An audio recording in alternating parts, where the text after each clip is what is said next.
When Phineas and Ferb got busted, how long did it take you to realize that it was all just a dream? What if I told you that the very first line of the episode is a clue that none of it is real? I spent way too much time analyzing this episode, and I was shocked to find so many hints throughout the entire thing foreshadowing the surprise ending. My goal is to prepare everyone for the new seasons of Phineas and Ferb that they're working on by analyzing and breaking down all the episodes. And I'm so excited to share with you what I found in this one. So let's get right into it.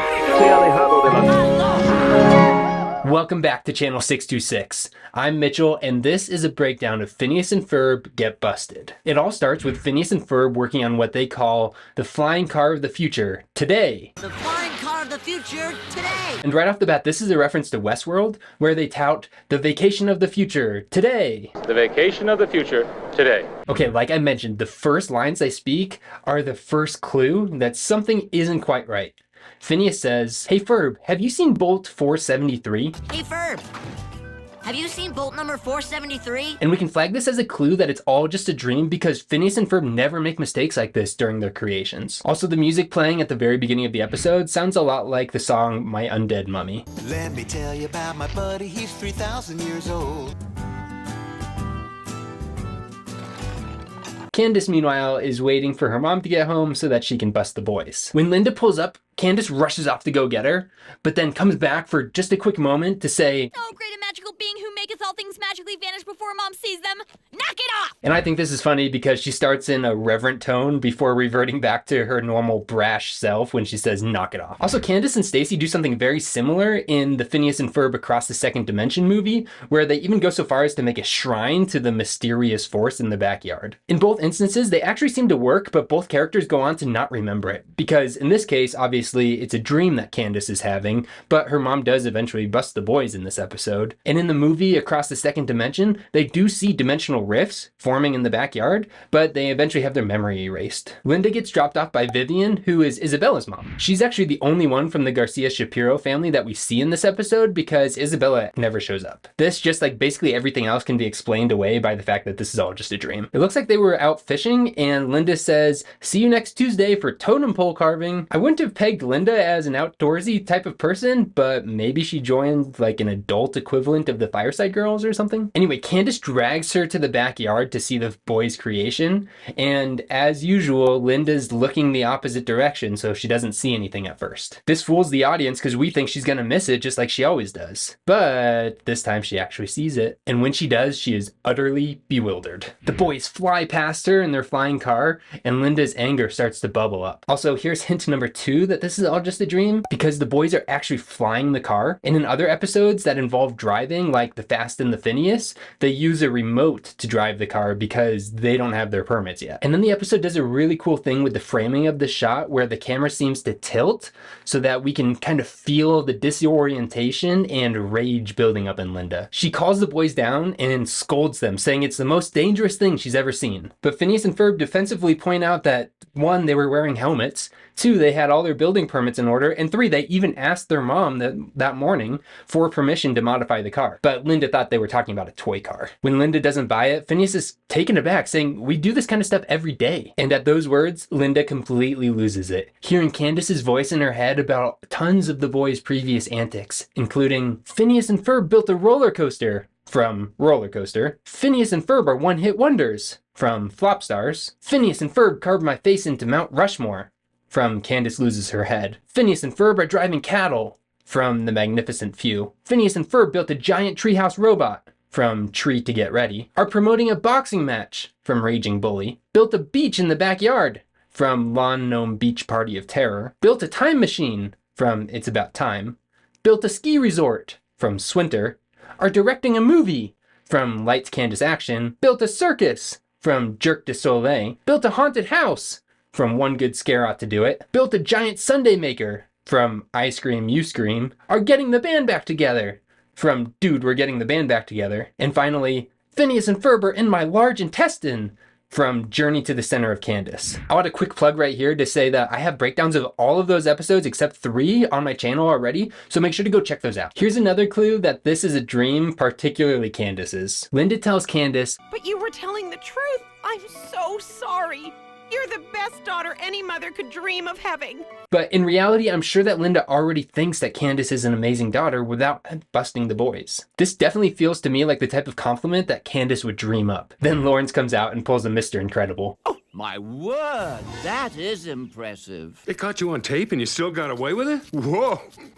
You must have been booking. How fast do you think you were going? Which might be the only time that those two characters are ever connected. Candace suggests several possible punishments for the boys, including no TV for a month, but the boys don't really watch that much TV anyway, so this doesn't seem like it'd be much of a punishment. Confiscating their toolbox, and actually we'll come back to this one in a little bit, or taking away their seats on the city council, which Linda didn't even know about. And it looks like the boys are going to get off relatively unscathed when Lawrence comes in and says, well, some punishment may be in order, but look, there's no harm done really. But then Phineas finds bolt 473 and the entire thing crashes down on the house. This is where their fortunes turn, and we see a rare angry side of Lawrence and Linda. Then it cuts to a scene where you see Phineas and Ferb and it looks like they're in a bus for the Tri-State Penitentiary, but then that bus pulls away and we realize that they're actually getting transportation to the Smile Away Reformatory School. And we meet the drill sergeant for the first time. He's voiced by Clancy Brown, who you might recognize from Mr. Krabs or several different voices in the Star Wars universe. And this character, the drill sergeant, is reminiscent of a similar drill sergeant character in Shawshank Redemption, who is also played by Clancy Brown. And apparently Baljeet volunteered to go here because his grades were too good for summer school and he got kicked out. We learned that this reform program is meant to go throughout the entire summer because as they drive away, Lawrence says, "Bye boys, see you at the end of summer." As the bus pulls into the reformatory school, we can see some kids who have fallen asleep against the window on the bus,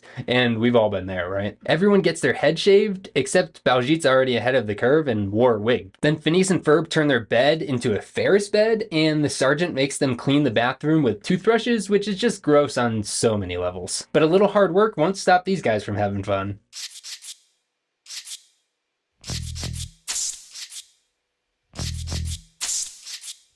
They start to make music as they clean until the drill sergeant comes back in and says, "And no funky rhythms." Phineas responds by saying, I thought it had more of a freeform jazz vibe.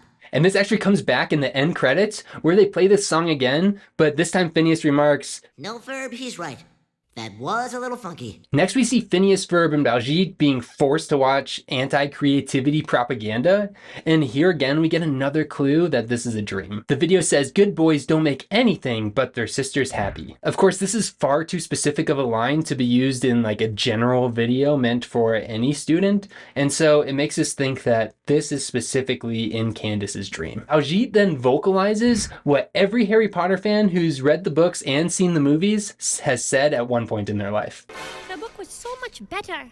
Then we get a musical montage of what it's like there at the reformatory school, set to the song Chains on Me, which is sung by Dan Povenmire. This song has become a fan favorite and is likely based on the song Stray Cat Strut by the Stray Cats. Get my dinner from a garbage can. They say imagination is morally wrong. And the lyrics have a similar message to a personal favorite of mine, There's a Platypus Controlling Me. It says, "Try to make something but the boss says no. Want to be creative but the man won't hear it. That big boss man, he's trying to crush my spirit. They won't let us dance or bang that gong, because they say imagination is morally wrong." And also remember that a platypus is a metaphor for whatever's keeping you down. Like corporations are a platypus. Government's a platypus, your teacher is a platypus. If you ask me, the moral of the entire series of Phineas and Ferb is don't let anything stand in the way of your creativity and imagination. In other words, quite simply, there's no platypus controlling you. Okay, back to the song. We see lots of different kids at this reformatory school, including this guy here who gets a swirly from Buford back in the Raging Bully episode. Here they're all digging holes, just like in the book and movie, Holes. But Phineas and Ferb instead dig up a dinosaur fossil, which makes sense because when they went back in time in the time travel episode, they moved through time but not through space. So when they're in the land of the dinosaurs, that's what Danville used to look like back then. So Danville was populated by dinosaurs way back in the day, and so it would make sense that fossils are still there in Danville to be dug up. However, This fossil specifically is a Stegosaurus, and I actually don't think we see any Stegosauruses in the time travel episode, so I don't think we've met this one specifically before. When Phineas and Ferb try to do anything creative, they're sent off to these containment boxes, which first of all look horrible, but second of all are specifically tailored for them because Phineas's nose fits through the front of his, and Ferb's head sticks out the top of his. Throughout the entire facility, the propaganda is laid on thick. There's a sign in the lunchroom that says, "No, just no," which sounds like what my sister texts me anytime I have a good idea. Maybe my sister's a platypus. And in the art room, there are signs that say, "Stay in the lines," and "Inside the box," which are the complete opposite of what you should have in an art area, which is supposed to be creative at its core. Also, we get a bit of a fake out where it looks like Phineas is gonna paint a portrait of Ferb, but instead we get this modern art looking thing. While the rest of the kids are picking away at rocks, Phineas and Ferb recreate this famous sculpture.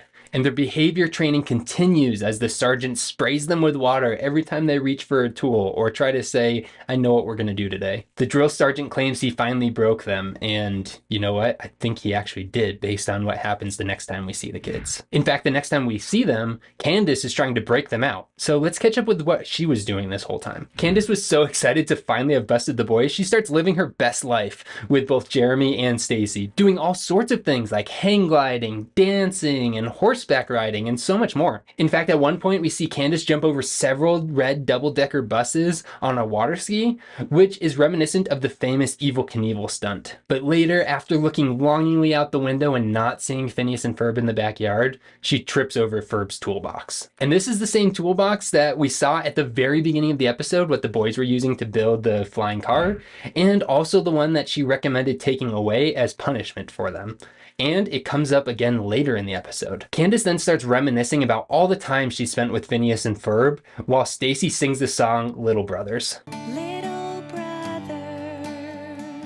Even though it has a sad tone, I think the lyrics are hilarious. Little brothers, 'cause you're younger, we're related, and you're boys. During the musical montage, we see a few new scenes, like when Candace meets Phineas for the first time, when Candace and Phineas meet Ferb for the first time, and when the boys accidentally break Candace's toy, but then soup up her dollhouse. So then to cheer herself up, Candace turns on the TV and sees the Morty Williams show. Morty Williams is likely a combination of Morton Downey Jr. and Montel Williams, two famous talk show hosts. And Morty Williams is actually voiced by guest star Geraldo Rivera, an American political commentator. Apparently he was running a special report on the Smile Away Reformatory School, showing Phineas and Ferb getting their imagination sucked out of them. And I think the name of the report is hilarious. Today on the Morty Williams Show, my kid is bad and I want to blame others. And it reminds me of the Bluey minisode where Bandit writes letters to the government telling them that it's their responsibility to fix his children's behavior. Dear government, my kids don't do anything I say. The message here is that it's the parents' responsibility to teach and raise their kids, although acknowledging that it does take a village. Jeremy then walks through the huge hole in their house that's still not fixed to invite Candace to go horseback riding. And Candace gives us a mix of both her catchphrase and Phineas's. I know what I'm gonna do today. I'm gonna bust my brothers! Jeremy responds emphatically by saying, "I'm coming with you," and stating that it's going to be a weird sort of prison break kind of date. This is the best date ever. Here again is another hint that this is Candace's dream. Because although the date is surely exciting and filled with adrenaline, I can't imagine that this is his best date ever, but I can imagine that Candace would dream that it was. So I guess Stacy stays back and doesn't third wheel with Candace and Jeremy, and they take the flying car to go save Phineas and Ferb. If you listen closely to the music here in this scene, it actually sounds a lot like the theme from Back to the Future, where in that case they impossibly modify a car as well, only that one's a time machine and this one's a flying car, but still there's similarities.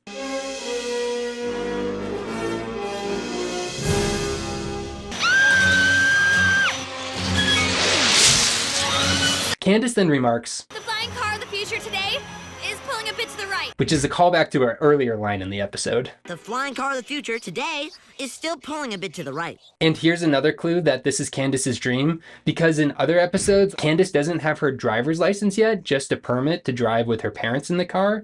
And so anytime that someone needs to drive, Jeremy, who does have his driver's license, drives the car, even when it's Linda and Lawrence's. So the fact that Candace is driving on her own in this situation shows that it's probably a dream of her making. After crushing the flying car, Candace and Jeremy decide to walk the rest of the way. or more appropriately, trudge. And when the sergeant doesn't let them in the first time, they try a Trojan horse approach. Now, the Trojan horse is a legend of the Greek army building a hollow wooden horse and delivering it to their enemies filled with Greek soldiers to infiltrate their city. Candace preferenced the Trojan horse idea by saying, "It's time we tried it Phineas and Ferb style." I'm sure this is just a reference to how the boys use creativity to solve their problems, but in a future episode, we actually do see them create something similar in Troy's story.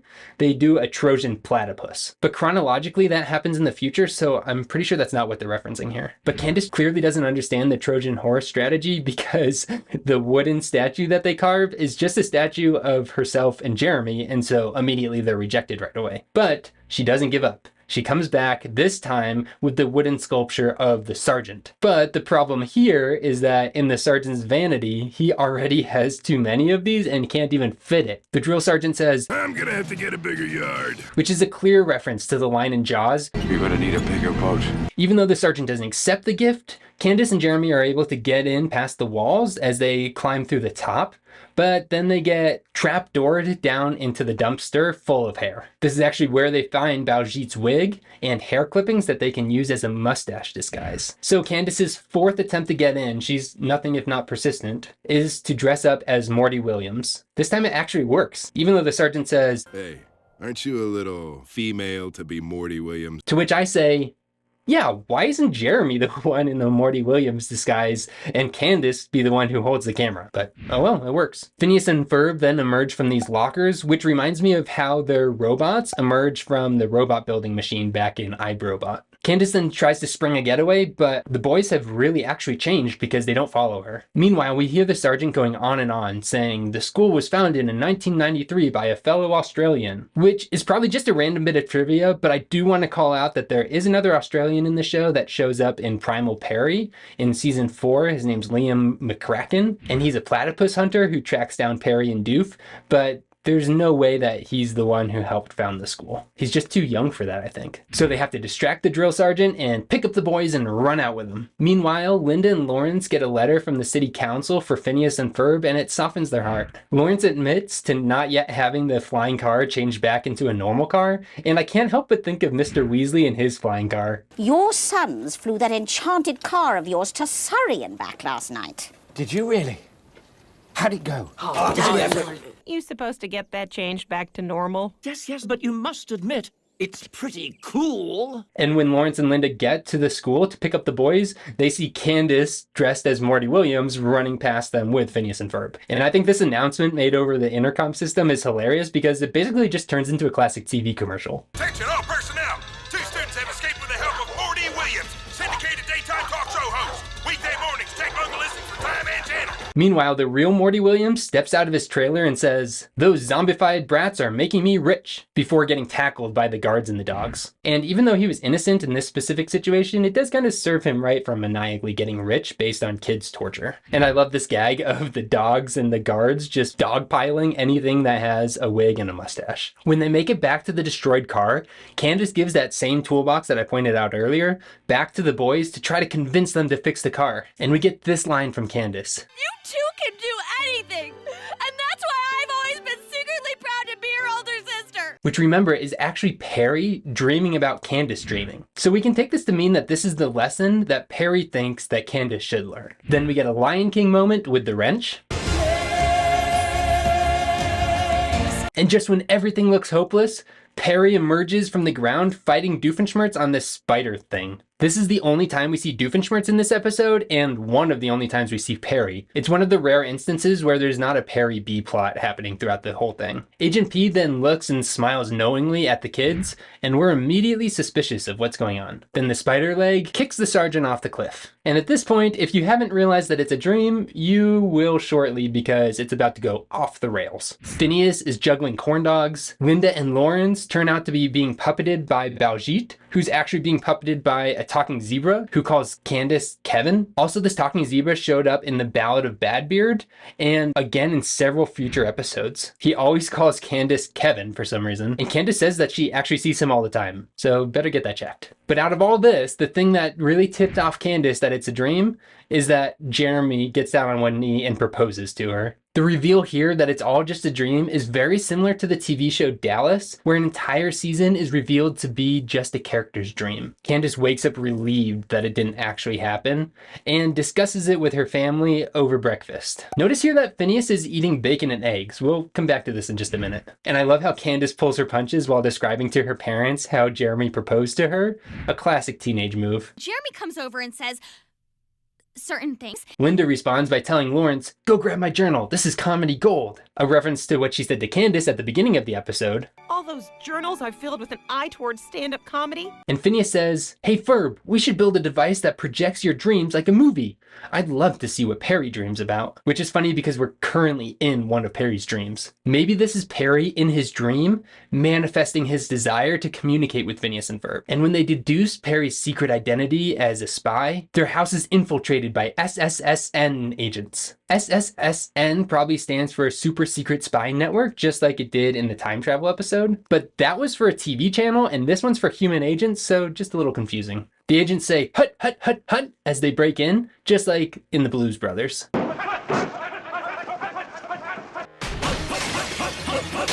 And as Phineas gets dragged away, he says, I haven't even finished my cereal. which remember, he was eating eggs and bacon, so. Anyway, the next thing we know, everything's revealed to have been in Perry's dream. So to recap, Perry had a dream, that Candace had a dream that the boys got busted, and that Perry's secret identity was revealed. It's all a bit confusing, even for the characters.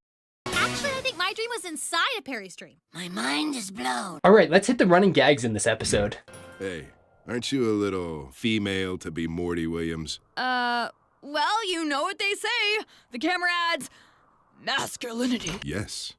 Yes, we have. Perhaps that's where he disappears to every day. What you doing? Hey, Ferb, I know what we're gonna do today. No.